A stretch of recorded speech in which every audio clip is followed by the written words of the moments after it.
y el ecosistema de ríos y lagos con el ajolote y el maíz en Xochimilco, en la Ciudad de México, Patrimonio Cultural de la Humanidad. Juntos en el nuevo billete de 50 pesos. Revisar es efectivo. Banco de México. En la Cámara de Diputados trabajamos por la niñez y juventud de México. Aprobamos como delito de corrupción obligar, procurar o facilitar el consumo de tabaco a menores. Con esta reforma damos un paso histórico para prevenir adicciones y cuidar a quienes son el futuro de nuestro país. Cámara de Diputados, Legislatura de la Paridad, la Inclusión y la Diversidad. Me llamo Carlos, vivo en Bogotá, Colombia, pero soy de Irapuato. Lo más difícil ha sido el frío y conseguir trabajo siendo joven.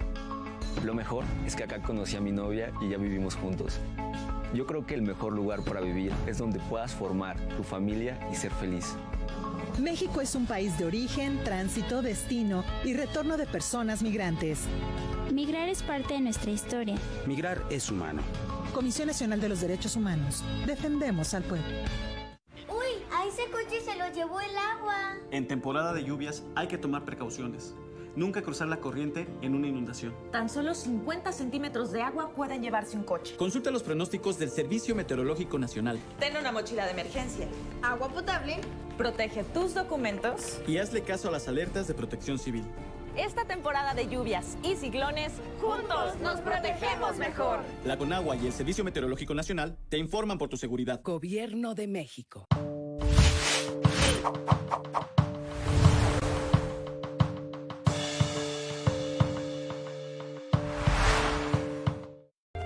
Todos somos noticia. Todas las voces, todos los temas. Noticias, entrevistas y comentarios con Raimundo León y Lidia Campos. Comenzamos.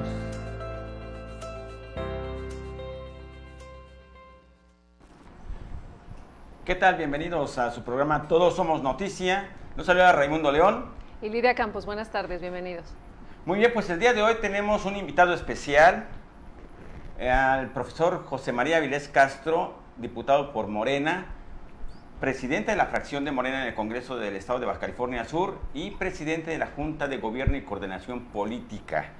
Bienvenido, José María. Muchas gracias, muy amable por la invitación, Lidia, Ray. Pues aquí estamos. Muy bien.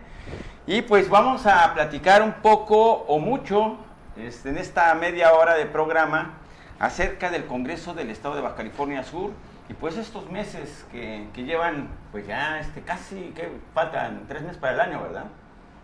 Sí, 3 meses, en agosto terminamos. Ya, ¿qué será? ¿Qué 4 sesiones para terminar el segundo periodo del primer año de ejercicio?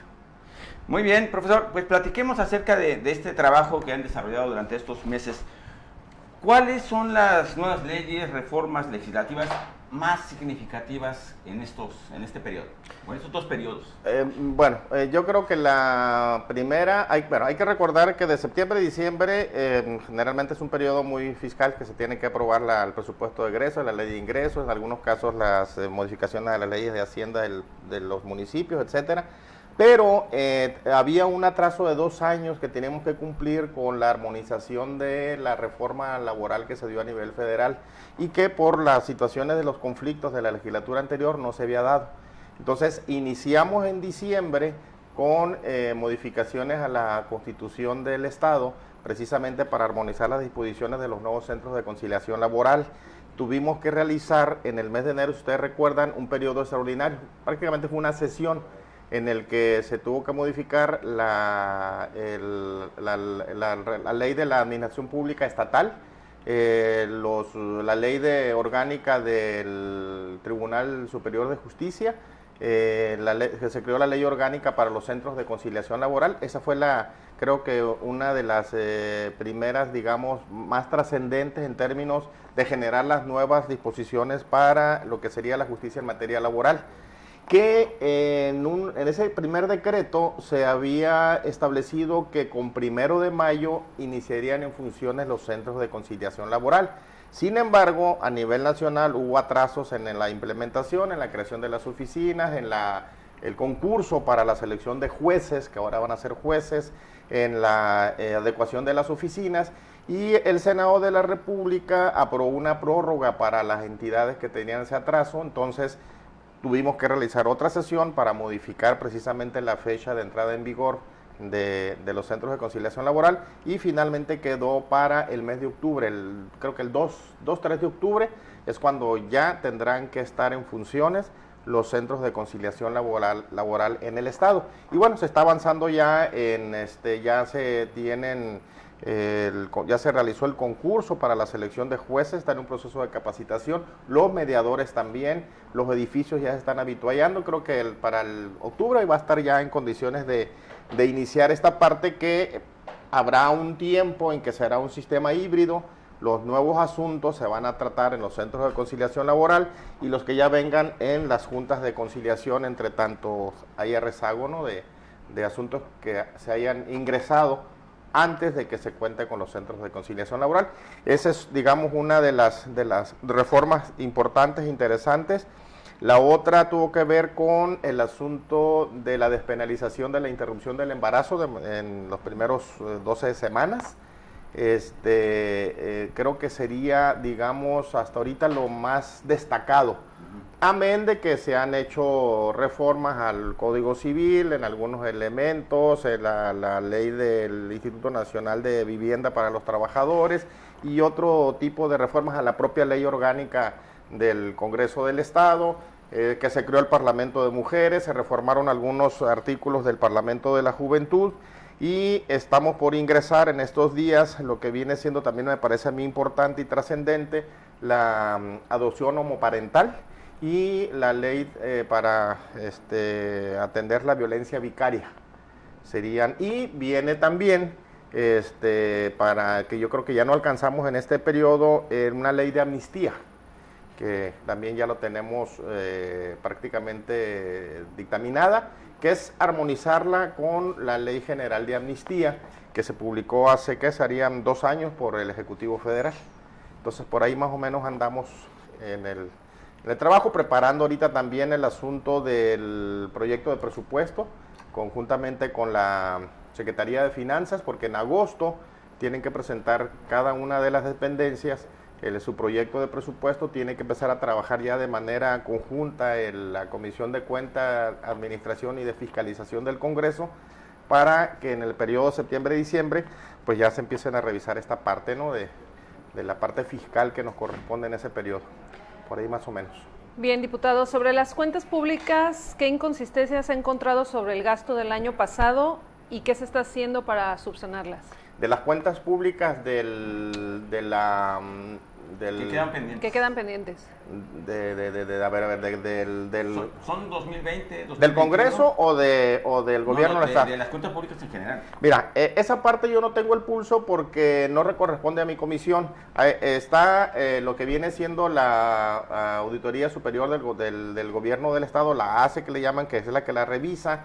Hay una comisión de cuenta y administración al cual se le envían los resultados y las conclusiones de esas cuentas públicas, y hay una unidad de evaluación y control que tenemos una asignatura pendiente. Está Acéfala, hay un encargado ahorita, que es la unidad que se encarga de apoyar a la Comisión de Cuenta y Administración para revisar los informes que envía la auditoría del Gobierno del Estado, la auditoría que es... Haz de cuenta que es un ente que revisa al órgano revisor, que es la auditoría. Entonces yo no tengo ahorita el pulso de cómo estará la situación. Creo que ahí sería importante una invitación al compañero Luis Armando Díaz, que es el responsable de esta comisión. Y no hemos tenido, cuando menos ahorita, un intercambio de información para saber cómo andamos en esa parte, ¿no? Les mentiría si les dijera yo una situación de esa índole. Lo que sí les puedo decir es que en el caso del Congreso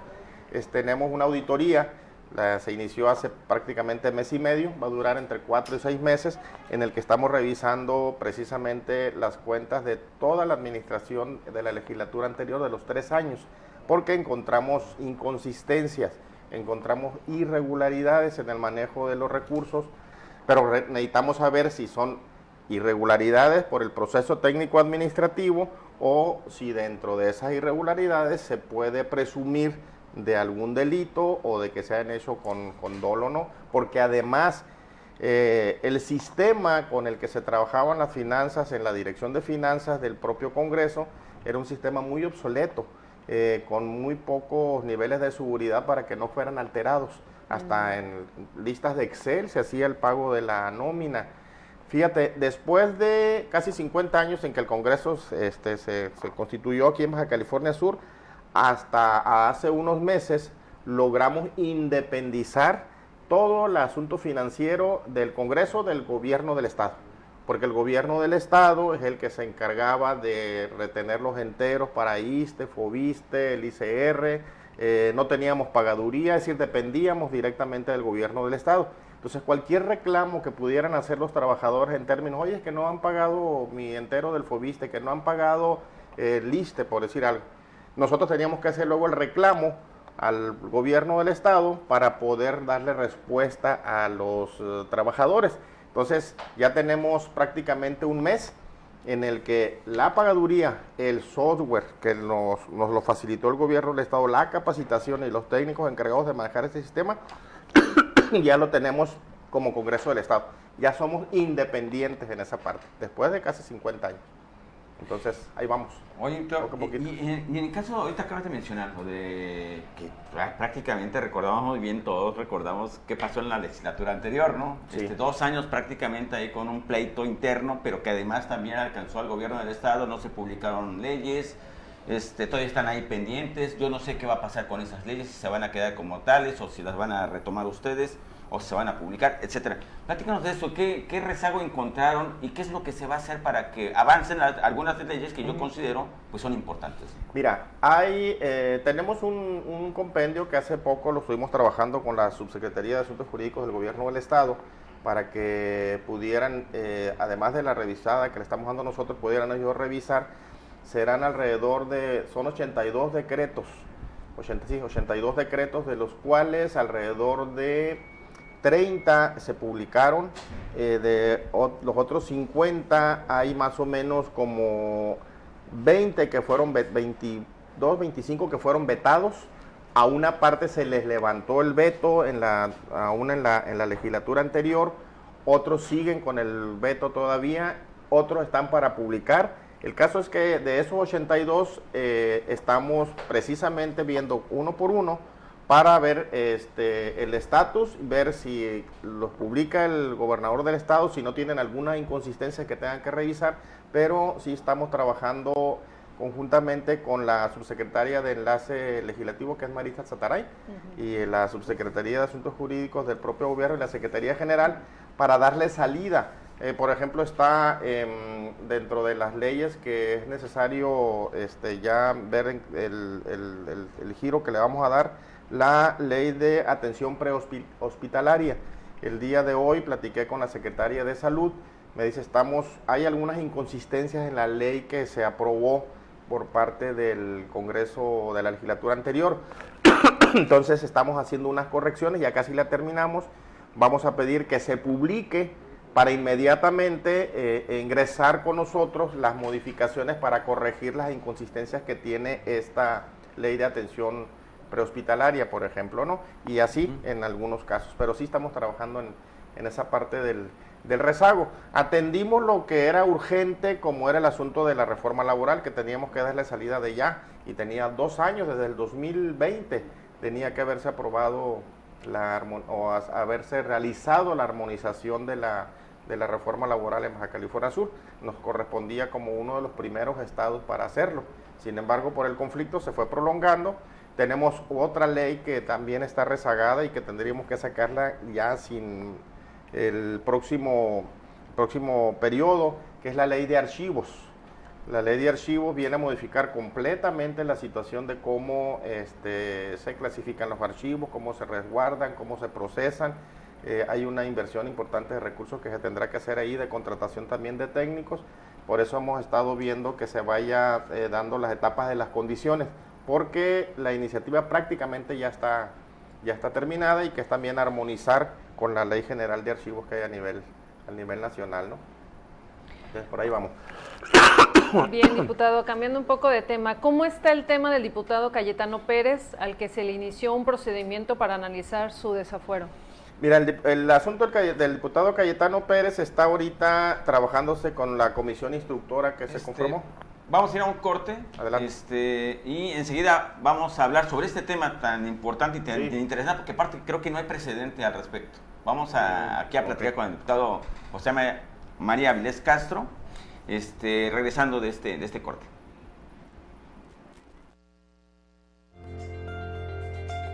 Todos somos noticia, todos tenemos una historia que contar. Participa. En un momento regresamos. Con la pavimentación, rehabilitación y construcción de calles y avenidas, la transformación avanza. Hoy se invierten más de 58 millones de pesos en concreto hidráulico y carpeta asfáltica para mejorar 8 tramos de las principales calles de La Paz. Maneja con precaución. Gobierno del Estado, Baja California Sur, nos une. Hace 40 años no existía el INE. Las elecciones las organizaba el gobierno. Esto no garantizaba ni la justicia ni la equidad en las contiendas electorales. El INE es valioso porque es como un referí dentro de las elecciones, tanto federales como estatales. El INE es valioso porque me garantiza una paz social. Porque me deja participar en las decisiones del país. Mi INE es valioso para mí porque mi INE soy yo. Y yo. Tenemos una forma extraordinaria de ver la vida. Le hemos demostrado al mundo entero que estamos avanzando, que tenemos el ingenio y la disciplina. Descubrimos que nuestra fuerza está en creer en más mexicanos. Soy mexicana. Soy mexicano. Somos mexicanos. Consejo de la Comunicación, voz de las empresas. Dilatación de pupilas, pérdida del habla.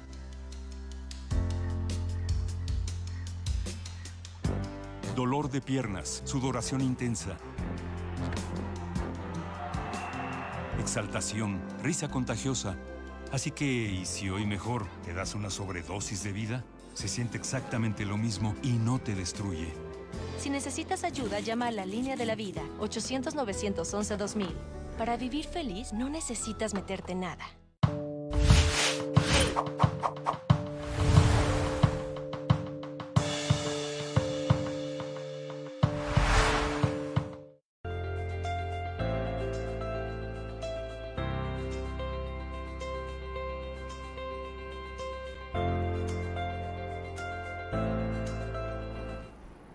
Bien, ya estamos de regreso aquí en su programa Todos Somos Noticia con el diputado José María Avilés Castro y nos quedamos pendientes con la respuesta sobre el tema del diputado Cayetano Pérez.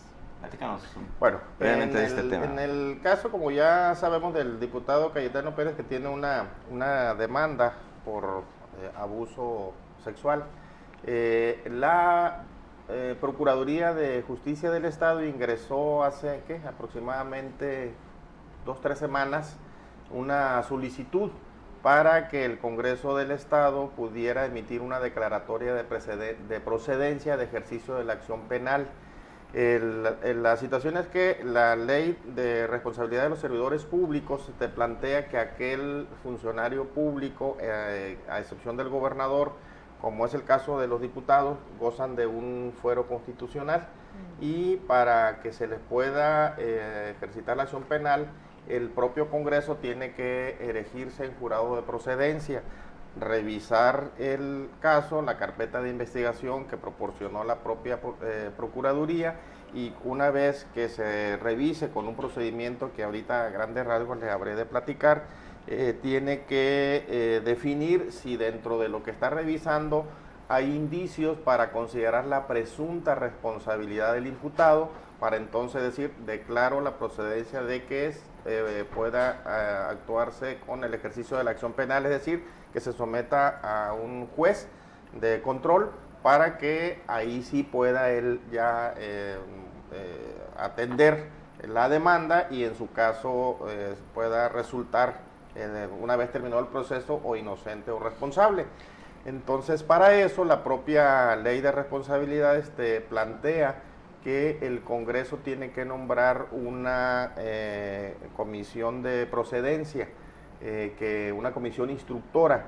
Esta ya se formó, se llevó a cabo un pleno En ella quedaron integrados como presidenta de esta comisión la diputada Mapi Moreno, el diputado Luis Armando Díaz y la diputada Blanca Belia de Morena, PT, PAN. Y con un grupo de asesores se les hizo entrega del expediente respectivo. La ley te plantea 45 días hábiles y un adicional de 15 días. El tiempo vence alrededor de mediados de octubre. Sin embargo, de acuerdo a los tiempos que han ido manejando la comisión, consideran que no va a salir en este periodo que ya nos queda unas 4 sesiones, ¿no? Sino muy probablemente en septiembre. ¿Por qué? Porque hay plazos que tienen que cumplirse de manera rigurosa, es decir, pudiera hacerse, digamos, fast track, pero si no das cumplimiento a los plazos que te establece el Código de Procedimientos Penales, que es el que se está utilizando para llevar a cabo el procedimiento, la persona que está siendo, en este caso, sujeto de este proceso, pudiera ampararse. Que si bien es cierto que hay jurisprudencia en términos de que no sería válido un amparo ni en el procedimiento ni en la decisión de la comisión instructora, lo cierto es que si se ampara tendrían que darle salida un cuerpo colegiado y podía tardar 2 meses o 3 meses y nos podía retrasar más el proceso que llevarnos el tiempo que establece la propia ley para cumplimentar esta parte, ¿no? Entonces estamos de acuerdo que al inicio de la legislatura se anunció que se iban a eliminar los privilegios y así está siendo. Sí, fíjate que sí, afortunadamente ahorita ya no existen bonos, se tenían bonos por parte de las legislaturas anteriores, no sé en qué legislatura se iniciaría con esos bonos, eran bonos de 100,000 pesos cada bimestre y 100,000 pesos cada trimestre, bien raro, no sé, pues, bueno, lo que pasa también es que donde se hacen las leyes, que es el Congreso del Estado, es el ente menos normado. Solamente se cuenta con la ley orgánica y no hay incluso ni el reglamento de la ley orgánica, entonces se supedita a los acuerdos de la Junta. ¿Qué es lo que estamos haciendo en esta, digamos, administración a través de la Junta de Gobierno?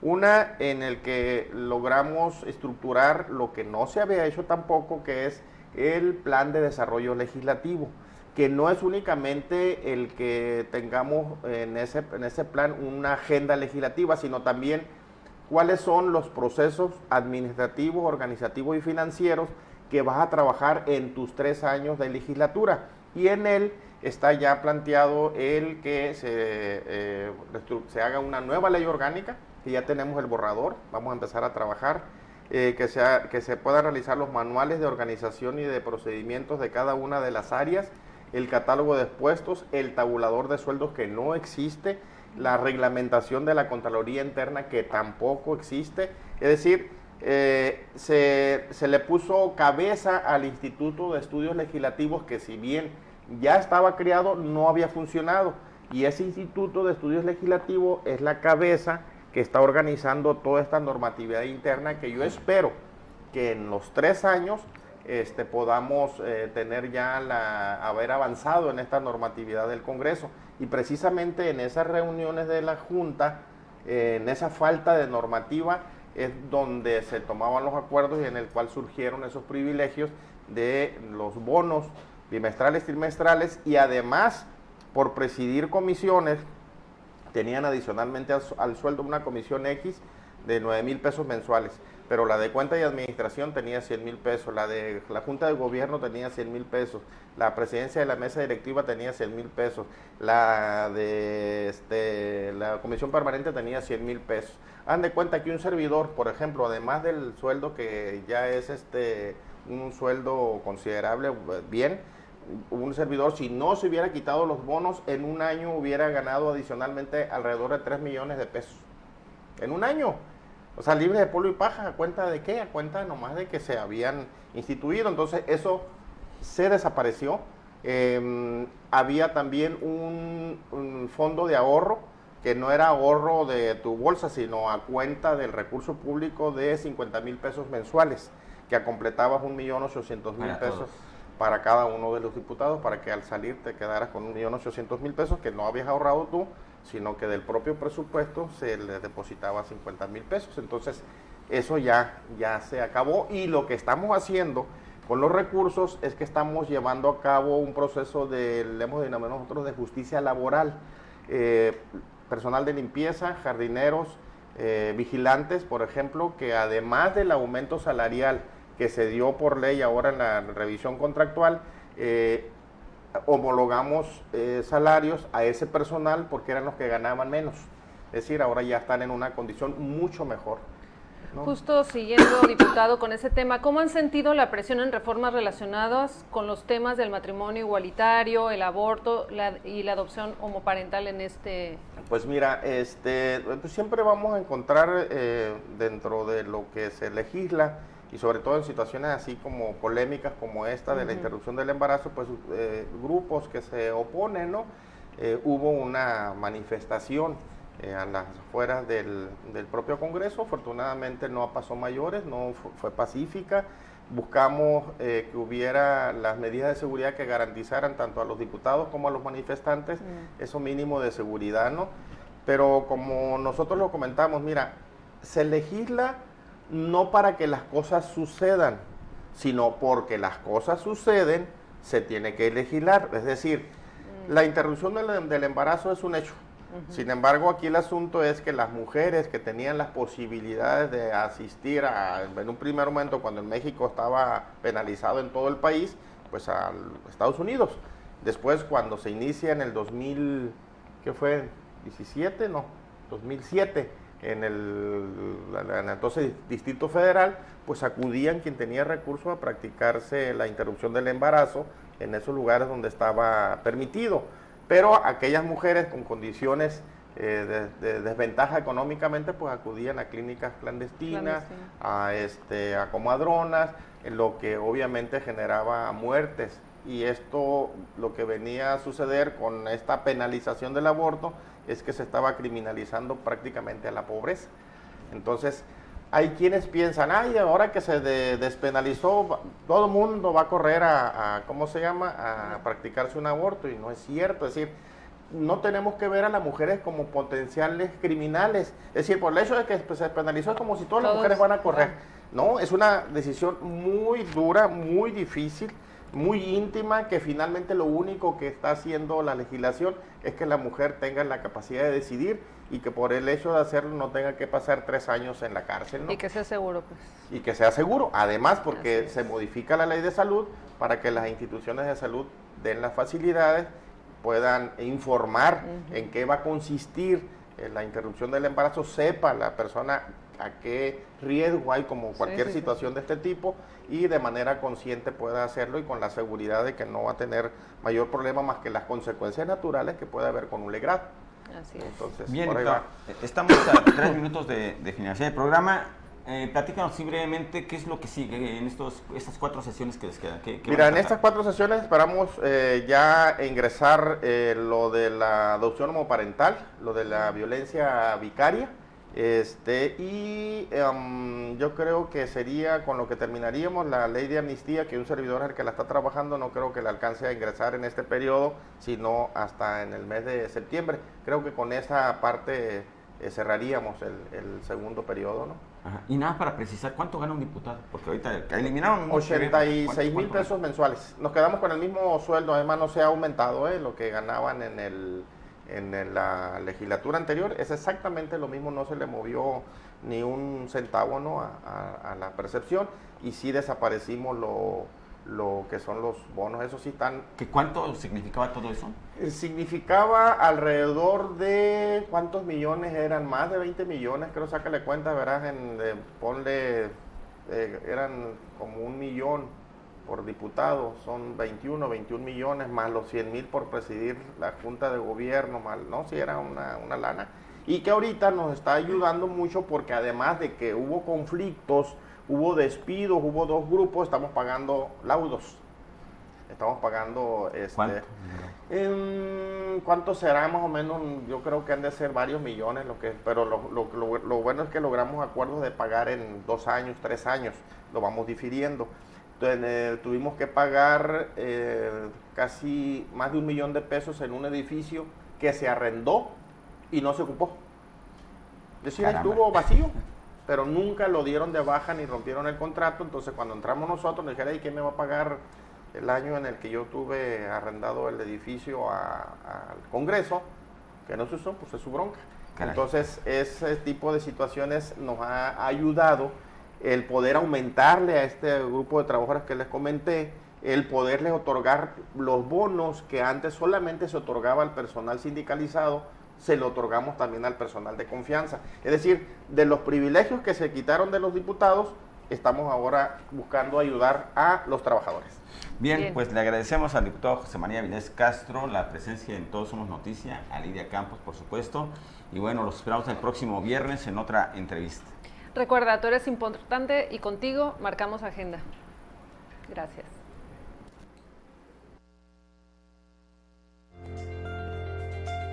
Todos somos noticia, periodismo con responsabilidad social. Los esperamos en la próxima emisión.